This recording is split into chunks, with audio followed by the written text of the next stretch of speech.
안녕하세요. 여러분의 커리어의 성장과 이직 전략 수립을 도와드리는 헤드헌터 이직현입니다. 이번 시간에는 이제 경력직 자기소개서를 작성을 하실 때 쓰지 않아야 되는 문장을 몇 가지를 설명을 드리도록 하겠습니다. 제가 앞으로 말씀드리겠지만 쓰면 안 된다는 문장이라고 말씀을 드렸다고 해서 이 문장이 들어가면 자기소개서가 진짜 문제가 심각하구나 이런 거는 아니에요. 아마도 그냥 읽어보셨을 때 그냥 무난하네, 괜찮네 이렇게 생각이 드시겠지만 이제 자기소개서의 내용을 조금 더 깊이 있게 들어가 보면 이건 진짜 너무 일반적인 내용, 너무 평범하고 좀 추상적이어서 와닿지 않는다. 아마 이런 표현들이라고 생각하시면 될 것 같아요. 그래서 이번 시간에는 왜 이제 이런 문장을 쓰면 안 되는지, 그리고 가능하면 이런 문장들을 어떤 식으로 써야 이게 소위 말하는 합격하는 자소서로 이제 좀 바뀔 수 있는지, 이제 그 내용에 대해서 상세하게 이제 말씀을 드리겠습니다. 자, 일단 첫 번째 문장. 저는 책임감이 강한 사람입니다. 당연히 회사에서는 책임감 강한 사람을 좋아합니다. 그리고 문장 자체도 나쁘지 않잖아요. 근데 이제 이거 책임감과 관련돼서 이제 주로 어떤 식으로들 많이 쓰시냐면 저는 어떤 일이든 책임감 있게 끝까지 해내는 성격을 가지고 있습니다. 아니면 맡은 업무는 책임을 지는 자세로 항상 일을 합니다. 문장 나쁘지 않죠. 근데 이게 문제가 뭐냐면 내가 주장하는 거를 상대방한테 설득시키기 위해서는 뭐가 필요합니까? 근거가 필요하죠. 이게 근거가 빠진 거라는 거죠. 그러니까 이런 문장은 누구나 쓸 수 있고 어디에다도 쓸 수 있기 때문에 신뢰도가 좀 떨어지는 거죠.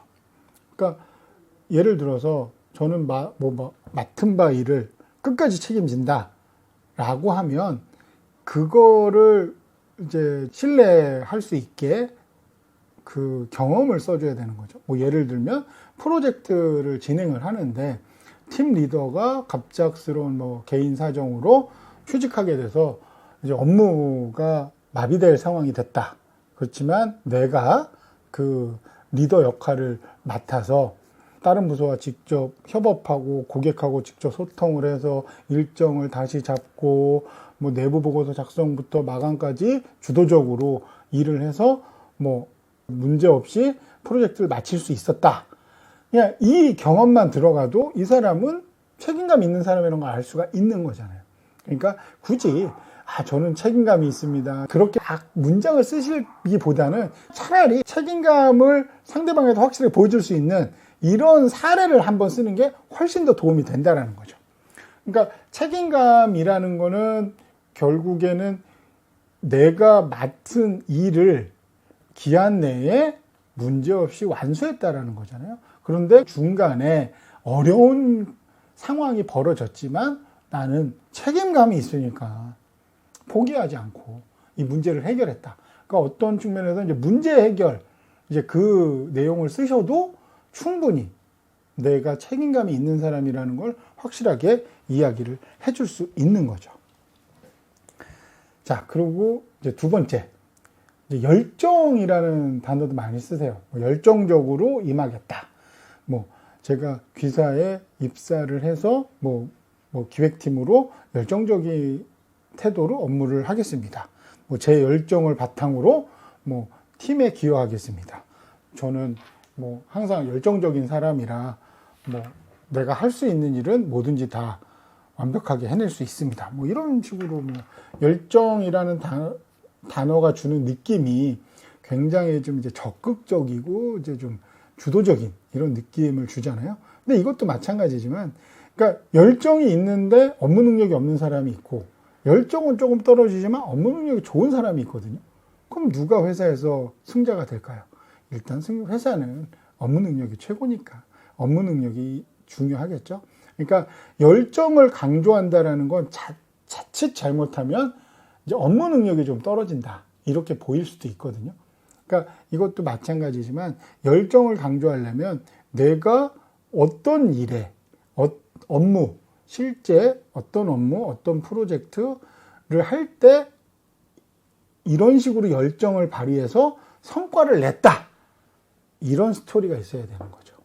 그러니까 예를 들면 열정이 아까 말씀드린 대로 이제 좀 주도적이다. 그러면 뭐 업무와 관련된 시장 상황이나 이제 글로벌 경제 상황을 파악하기 위해 뭐 퇴근 후에도 관련 뉴스레터를 주기적으로 받고 주말에는 리서치 보고서를 읽어서 항상 이 뭐 트렌드를 분석하고 뭐 최신 트렌드 경향 이런 거를 파악하는데 소홀히 하지 않았습니다. 이거는 열정 없이는 할 수 있는 일이 아니잖아요. 그러니까 이렇게 그러니까 내가 뭐 열정을 가지고 있다라는 거를 강조하기 위해선 실질적으로 내가 어떤 노력을 했는지. 그러니까 열정이라는 거는 약간 이제 엑스트라의 느낌이 있는 거죠. 그러니까 업무를 잘하는 건 이제 기본인 거고 거기에 내가 열정을 더하면 내가 해야 될 업무 범위가 A부터 뭐 C까지라면 이 D 이후에도 내가 어떤 식으로 흘러가는지 알기 위해서 따로 시간을 내서 공부를 했다거나 이런 식의 경험을 이야기를 하는 게 훨씬 내가 갖고 있는 열정을 상대방에게 잘 표현해 줄 수 있을 겁니다. 그리고 이제 세 번째, 팀워크를 중시한다. 뭐 저는 팀워크를 중요하게 생각해서 여러 사람들과 뭐 문제 없이 잘 지낼 수 있습니다. 뭐 항상 협력하면서 업무를 수행했습니다. 뭐 모두가 함께 일하는 분위기를 만들어서 뭐 더 큰 성과를 내겠습니다. 그러니까 좋은 이야기만 나온 거고 협업이 중요하고 뭐 팀워크를 나는 중요하다고 생각하는 걸 알겠지만 이것도 앞에서 말씀드린 그거랑 마찬가지인 거예요. 그냥 좋은 이야기일 뿐이지 그게 나와 직접적인 관련이 있느냐? 그거는 빠져 있다라는 겁니다. 결국에는 팀워크를 중시한다는 건 나의 장점인데 내가 이런 장점을 가지고 있다라는 걸 상대방에게 알려주기 위해서는 사례를 갖고 와야 되는 거죠. 그러니까 협업 과정. 내가 예를 들면 프로젝트를 하면서 뭐 디자인 팀하고 뭐 우리 팀하고 어떤 뭐 문제를 해결하는 거에 있어서 관점이 달라서 서로 뭐 의견이 팽팽했다. 그래서 뭐 진척이 잘 되지 않았다. 그래서 그쪽이 요구하는 생각하는 바와 우리 팀이 생각하는 바를 잘 조율을 해서 최적의 협의안을 도출해서 일정 내에 그 프로젝트를 완성할 수 있었다. 이런 식으로 하면 당연히 협업의 능력이 보일 수밖에 없는 거잖아요. 자주 사용해서는 안 되는 표현. 이제 배우겠다. 성실하게 배우겠다. 신입은 괜찮습니다. 근데 경력직에서는 저는 자주 쓰지 말라고 말씀드리는 표현 중에 대표적인 거거든요. 그러니까 뭐 당연히 경력직이라고 해서 모든 걸 다 알진 않아요. 모르는 부분도 있고 당연히 배워야 할 부분도 있을 겁니다. 그런데 경력직은 와서 당장 실무를 해내야 되는 사람이잖아요. 그렇기 때문에 그런 사람이 뭐 부족한 부분은 입사해서 열심히 배우겠습니다. 모든 일에 성실하게 임하면서 부족한 것은 배우는 자세로 극복하겠습니다. 이런 이야기를 5년차, 7년차, 8년차가 한다라고 하면 좋아할 사람은 별로 없죠. 그래서 이렇게 이야기를 하는 것보다는 만약에 이제 내가 배워야 될 게 있다라고 생각을 하고 그게 어느 정도 구체적으로 나왔다.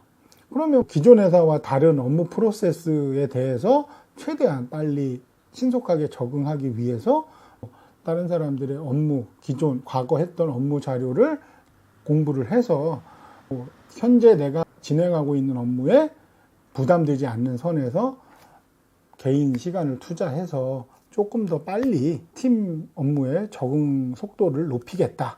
이런 내용을 쓰시는 게 낫죠. 그러니까 배우겠다라는 뉘앙스를 풍기는 것 자체를 절대 하지 마시라는 게 아니라 그냥 배우겠습니다라는 단어 자체를 자기소개서는 웬만하면 쓰지 마시라는 거죠.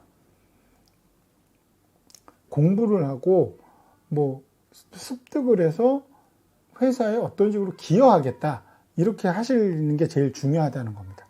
그래서 프로페셔널한 모습을 좀 보여주실 필요가 있는 거죠. 그래서 뭐 예를 들면 전공 분야는 아니지만 데이터 분석이 필요한 상황이라면 뭐 온라인 강의를 수강하고 뭐 SQL의 기초 같은 걸 익혀서 쿼리 분석 작업 같은 거를 할 수 있도록 하겠습니다. 그러니까 배우겠다, 쿼리 작업을 할 수 있도록 하겠다라는 내용이 중요한 거지, 이 사람이 뭐를 배우겠다에 포커스가 맞춰진 게 아니잖아요. 그러니까 배우겠다가 포커스가 아니라 뭔가를 내가 배워서 내가 다 알아서 시간 내서 배운 다음에 뭐를 하겠다, 이 뒤에다가 훨씬 무게감을 두셔야 된다는 겁니다. 그리고 이제 마지막으로 많이 반복되는 것 중에 하나가 뭐 노력하겠습니다, 뭐 성실히 임하겠습니다, 뭐 수행하겠습니다.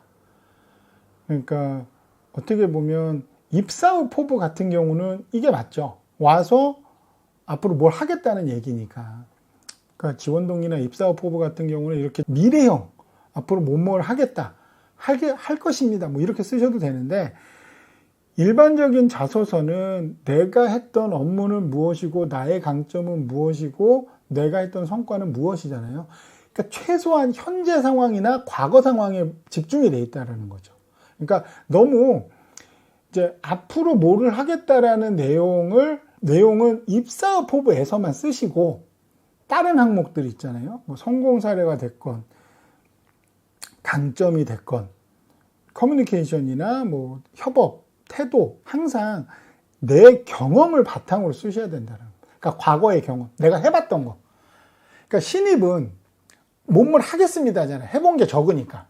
근데 경력직은 해본 게 제일 중요한 거예요. 앞으로 뭐를 하겠다도 중요하겠지만 그것보다는 나는 과거에 이런 일을 굉장히 많이 해봤다. 이게 합격과 불합격을 나누는 가장 중요한 기준이거든요. 그렇기 때문에 뭐뭐 하겠습니다 이게 자꾸 반복이 된다. 만약에 본인 거를 읽어보셨는데 이런 내용이 여러 번 반복된다, 그러면 그거는 좀 상당히 수정하실 필요가 있는 겁니다. 뭐뭐를 하겠습니다가 아니라 난 뭐뭐 했다, 뭐뭐한 적이 있다, 뭐뭐한 경험이 있다, 과거에 이러이러한 일을 했다. 과거형 쪽에, 과거의 나의 경험에 훨씬 무게감을 두셔야 하는 거죠.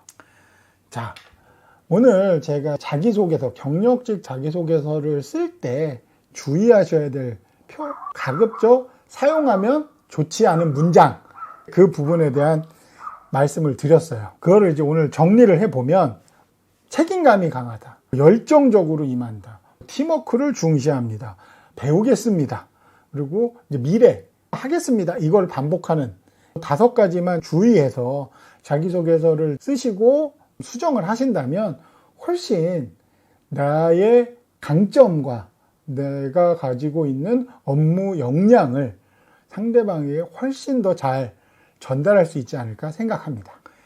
제 이야기가 도움이 되셨다면 이제 좋아요와 구독 부탁드리고요.